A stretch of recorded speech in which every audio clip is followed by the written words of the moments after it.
بذراع فقيل يا رسول الله كفارس والروم فقال ومن الناس إلا أولئك. இந்த ஹதீஸினுடைய தலைப்பு என்ன? அதாவது இந்த பாடத்தினுடைய தலைப்பு ரசூல் ஸல்லல்லாஹு அலைஹி வஸல்லம் உடைய ஹதீஸிலிருந்து ஒரு பகுதியை இமாம் அவர்கள் எடுத்து வைக்கிறார்கள். நீங்கள் உங்களுக்கு முன் சென்றவர்களுடைய அந்த பழக்க வழக்கங்களை, அவர்களுடைய கலாச்சாரங்களை பின்பற்றுவீர்கள். இது ஒரு ஹதீஸினுடைய பகுதி. இது அபூ ஹுரைரா ரலியல்லாஹு அன்ஹு அவர்கள் அறிவிக்கக்கூடிய ஹதீஸ். கியாமத் நாள் நிகழாது எதுவரை எனது உம்மத் முன்னால் சென்ற சமுதாயத்தை பின்பற்றக்கூடியதாக மாறுகிறதோ. எப்படி பின்பற்றுவார்கள்? ஜானுக்கு ஜான், முழத்துக்கு முழம், அப்படியே பின்பற்றுவார்கள் அவர்களை. அப்போ ரசூலுல்லாஹி ஸல்லல்லாஹு அலைஹி வஸல்லம் இடத்துல கேட்கப்பட்டுச்சு, யா ரசூலல்லாஹ், முந்திய சமுதாயத்தவர்கள் என்று யாரை நீங்கள் சொல்கிறீர்கள்? பாரசீகர்களையா, ரோமர்களையா என்று. அப்ப நபி ஸல்லல்லாஹு அலைஹி வஸல்லம் அவர்களை தவிர வேறு யார் இருக்கிறார்கள்? அப்ப இந்த ஹதீஸ்ல நபி ஸல்லல்லாஹு அலைஹி வஸல்லம் என்ன சொல்கிறார்கள் என்றால், ஒரு முஸ்லிம் குர்ஆன் சுன்னாவை விட்டுவிட்டு, குர்ஆன் சுன்னாவை புறக்கணித்து விட்டு யூதர்களுடைய, கிறிஸ்தவர்களுடைய, மஜூசிகளுடைய கலாச்சாரத்தை பின்பற்றுவதை ஒரு பெரும் பாவம் என்று குறிப்பிடுகின்றார்கள். அது மறுமையினுடைய அடையாளங்களிலே ஒரு அடையாளம். எந்த அளவுக்கு நீங்க குர்ஆன் சுன்னாவை விட்டு விலகி போவீர்கள் என்று சொன்னா, அப்படியே முழுக்க முழுக்க யூதர்கள் கிறிஸ்தவர்களை போன்று நீங்கள் மாறிவிடுவீர்கள். ஜானுக்கு ஜான், முழத்துக்கு முழம் அவர்களை போன்றே நீங்கள் செயல்படுவீர்கள். அப்ப இந்த ஹதீஸானது நமக்கு மிகப்பெரிய ஒரு எச்சரிக்கையை உணர்த்துகிறது. நம்முடைய ஒவ்வொரு செயலையும் அதை குர்ஆன் சுன்னாவோடு நாம் ஒப்பிட்டு பார்த்து அதை சீர் செய்ய வேண்டும். நம்முடைய பழக்க வழக்கங்களாக இருந்தாலும் சரி, அல்லது நம்முடைய ஏனைய இல்முடைய விஷயங்களாக இருந்தாலும் சரி, நாம் குர்ஆன் சுன்னாவின் அடிப்படையிலே இருக்க வேண்டுமே தவிர யூத கிறிஸ்தவர்களுடைய கலாச்சாரத்திற்கு ஒப்பான எந்த செயல்களையும் நாம் செய்துவிடக்கூடாது. அதே போல அபூ சயீத் குத்ரி ரலியல்லாஹு அன்ஹு அவர்கள் அறிவிக்கக்கூடிய ஹதீஸ். இந்த ஹதீஸிலிருந்து தான் ஒரு தொடரை, ஒரு பகுதியை எடுத்து இமாம் அவர்கள் தலைப்பாக வச்சிருந்தாங்க. லதத்தபிஉன்ன சுனன மன் கான கப்லக்கும், உங்களுக்கு முன் சென்றவர்களுடைய அந்த வழிமுறைகளை நீங்கள் பின்பற்றுவீர்கள். ஷிப்ரம் பி ஷிப்ரின் வதிராஅன் பிதிராஇன், ஜானுக்கு ஜான், முழத்துக்கு முழம். ஹத்தா லவ் தகலு ஜுஹ்ர தப்பின், அவர்களில் யாராவது ஒரு உடும்புடைய பொந்துக்குள் நுழைந்திருந்தாலும் தபிஅ்துமூஹும், நீங்களும் அவர்களை பின்பற்றி அந்த பொந்துக்குள் நுழைய முயற்சிப்பீர்கள். குல்னா யா ரசூலல்லாஹ், அல்லாஹ்வின் தூதரே, அல் யஹூத வன் நஸாரா, யூதர்களையும் நஸாராக்களையும் நீங்கள் குறிப்பிடுகிறீர்களா? கால ஃபமன், வேறு யாரை நான் குறிப்பிடுவது என்று ரசூல் ஸல்லல்லாஹு அலைஹி வஸல்லம் சொல்றாங்க. இந்த ஹதீஸ்ல ஒரு முக்கியமான விஷயம் என்ன பார்க்கணும் நம்ம? அதாவது யூதர்கள் கிறிஸ்தவர்கள் ஒரு உடும்புனுடைய பொந்து, உடும்பு பொந்துங்கிறது எவ்வளவு சின்னதா இருக்கும், உடும்புங்கிறது ஒரு சின்ன ஒரு மிருகம், அதனுடைய பொந்துக்குள்ளார அவர்கள் யாராவது போயிருந்தாங்கன்னு சொன்னா, இது ஊமை என்ற அடிப்படையில் ரசூல் ஸல்லல்லாஹு அலைஹி வஸல்லம் சொன்னாங்களா, அல்லது இப்படியே ஒரு சம்பவம் முன்னாடி காலத்தில் ஏதாவது நிகழ்ந்திருக்கான்னு சொன்னா அல்லாஹு அலம். அப்ப நமக்கு எந்த வகையிலும் ஒத்து வராதது அல்லது தேவையில்லாத ஒன்றாக இருந்தாலும் யூத கிறிஸ்தவர்கள் மேல இந்த உம்மத்துக்கு ஏற்படக்கூடிய மோகம், எப்போ ஒரு மனிதர் ஒருவரை பின்பற்றுவார், ஒருவர் மீது ஒருவருக்கு மோகம் ஏற்பட்டால் அவர்களை பின்பற்றுவார்கள்.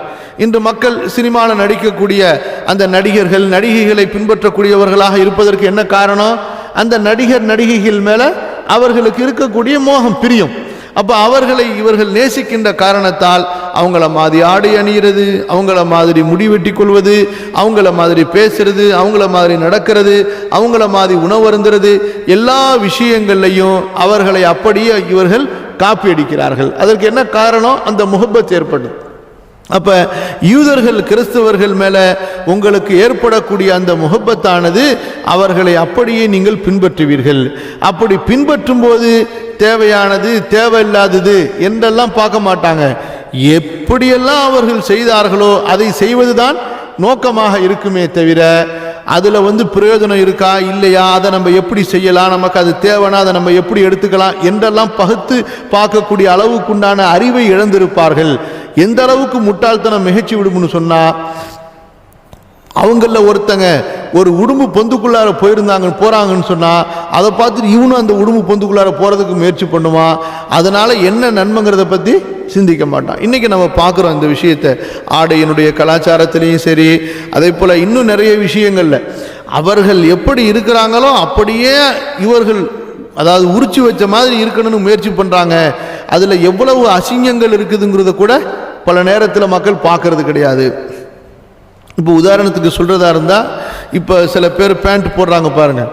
இந்த பேண்ட்டுகளில் ரொம்ப மோசமாக என்ன ஆகிருக்குது அப்படின்னு சொன்னால், முன்னாடிலாம் தொப்புலேருந்து அந்த பேண்ட்டுடைய இடுப்பு ஆரம்பிக்கும். இப்போ கடைசியில் என்ன ஆகிடுச்சு, அதுக்கு ஒரு ஜானுக்கு கீழே இடுப்பு ஆரம்பிக்குது. அப்போ ஒரு ஜானுக்கு கீழே இடுப்பு ஆரம்பிச்சிச்சின்னு சொன்னால் அது எவ்வளவு ஒரு மோசமாக ஒரு காட்சியாக இருக்குது. தொழுகக்கூடிய நேரத்தில் எவ்வளவு விகாரமாக இருக்குது, நடக்கக்கூடிய நேரத்தில் எவ்வளவு விகாரமாக இருக்குது. அந்த ட்ரெஸ்ஸை போட்டுக்கிட்டு ஒருத்தர் உண்மையிலேயே கண்ணாடியில் இது எனக்கு அழகாக இருக்கான்னு பார்த்தா தெரிஞ்சிடும் எவ்வளோ ஒரு கேவலமான ஒரு காட்சியாக இருக்குது. ஆனாலும் அவங்க செஞ்சிட்டாங்க, அதனால் இவருக்கு அது அழகாக தெரியுது. சில நேரத்தில் பார்த்தா அவ்வளவு கன்றாவியாக இருக்குது.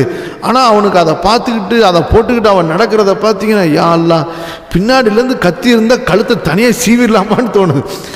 ஆனால் அவ்வளவு அசிங்கமும் அவங்களுக்கு கடைசியில் அழகாக தெரிய ஆரம்பிக்குது. இது இப்போ எவ்வளோ நபி ஸல்லல்லாஹு அலைஹி வஸல்லம் சொன்னது உண்மையாக இருக்குது.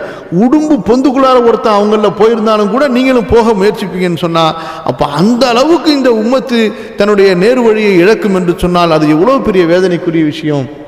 ஹைர். அப்போ இந்த ஹதீஸ் நமக்கு இப்படி சொல்கிறதுனால அப்போ கண்டிப்பாக இது தவிர்க்க முடியாத ஒன்று என்ற அர்த்தம் கிடையாது. அதாவது மறுமையினுடைய அடையாளங்கள்னு சொல்லி ரசூல் ஸல்லல்லாஹு அலைஹி வஸல்லம் இப்படி நடக்கும்னு சொன்னாங்கல்ல, இதை சில பேர் தவறாக புரிஞ்சுக்கிறாங்க. அதான் ரசூலுல்லாஹ் சொல்லிட்டாங்களங்க, நடந்தாங்க ஆகும், அதனால மக்கள் செய்கிறாங்க. அப்படி அர்த்தம் இல்லை அதுக்கு. புரியுதா உங்களுக்கு என்ன அர்த்தம்? கண்டிப்பாக யாரோ ஒரு சிலர்கள் வழிகெடுவார்கள் என்பது வேற விஷயம். ஆனால் அதிலிருந்து அச்சத்தை நாம் கடைபிடித்து, இந்த ஹதீஸ் நமக்கு அச்சத்தை ஊட்ட வேண்டும், பயத்தை ஊட்டணும். அல்லாஹ் அந்த மாதிரி நான் ஆயிடக்கூடாதுன்னு சொல்லி.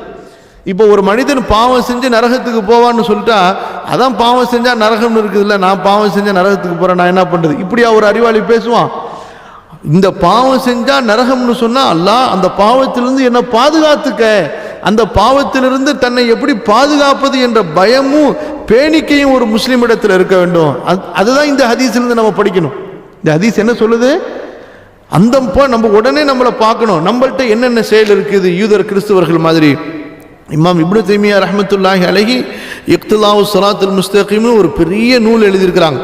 அந்த நூலில் எந்த அளவு விரிவாக பேசுகிறாங்கன்னு சொன்னால், முஸ்லிம்கள் அவர்களுக்கென்று வீடு கட்டுவதில் கூட அவங்களுக்குன்னு ஒரு கலாச்சாரம் இருக்கணும். ஒரு யூதர் கிறிஸ்தவர்களை போன்று அவங்களுடைய வீடு இருக்கக்கூடாது.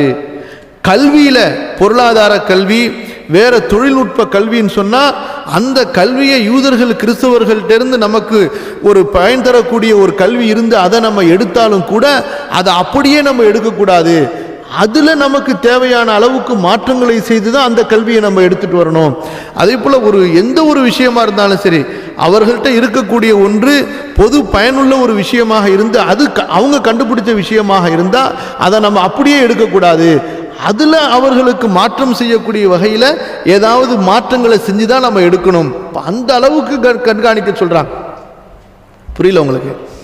ரசூல் ஸல்லல்லாஹு அலைஹி வஸல்லம் தீனில் ஒரு அம்சமாகவே வைத்தார்கள். என்ன? யூதர்கள் கிறிஸ்தவர்களுக்கு மாற்றமாக செய்யுங்கள். யூதர்கள் கிறிஸ்தவர்களுக்கு மாற்றமாக நடப்பதை ஒரு அம்சமாகவே சொன்னார்கள்.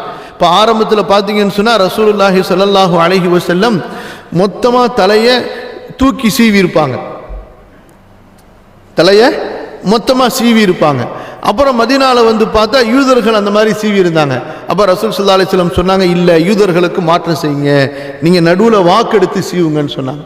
அதே போல் தாடிக்கு யூதர்கள் மருதாணி போடுறது கிடையாது, நீங்கள் மருதாணி போடுங்க. அதே போல் அதாவது மஜூசிகளுக்கு முஷ்ரிக்குகளுக்கு நீங்கள் மாற்றம் செய்யுங்கள், அவங்க தாடியை சிறைக்கிறாங்க, நீங்கள் தாடியை நீளமாக வளருங்க. அந்த மாதிரி நிறைய ஹதீஸுகளில் பார்த்தீங்கன்னா அவங்களுக்கு மாற்றம் செய்யுங்க. உதாரணத்துக்கு சஹருடைய விஷயத்தில், நோன்புனுடைய நேரத்தில் நீங்கள் சஹரு செய்யுங்க, ஏன்னா யூதர்கள் சஹரு செய்யாமல் நோன்பு வைக்கிறாங்க. அப்போ இந்த மாதிரி ரசூல் ஸல்லல்லாஹு அலைஹி வஸல்லம் பல விஷயங்களை குறிப்பிட்டிருக்கிறாங்க. பொதுவாகவே எவ்வளவு யூதர்கள் கிறிஸ்தவர்களுக்கு மாறு செய்ய முடியுமோ அந்த அளவுக்கு மாறு செய்யுங்க, ஏன்னா அதன் மூலமாக நீங்கள் நேர்வழிக்கு நெருக்கமாவீர்கள். புரியுதுங்களா?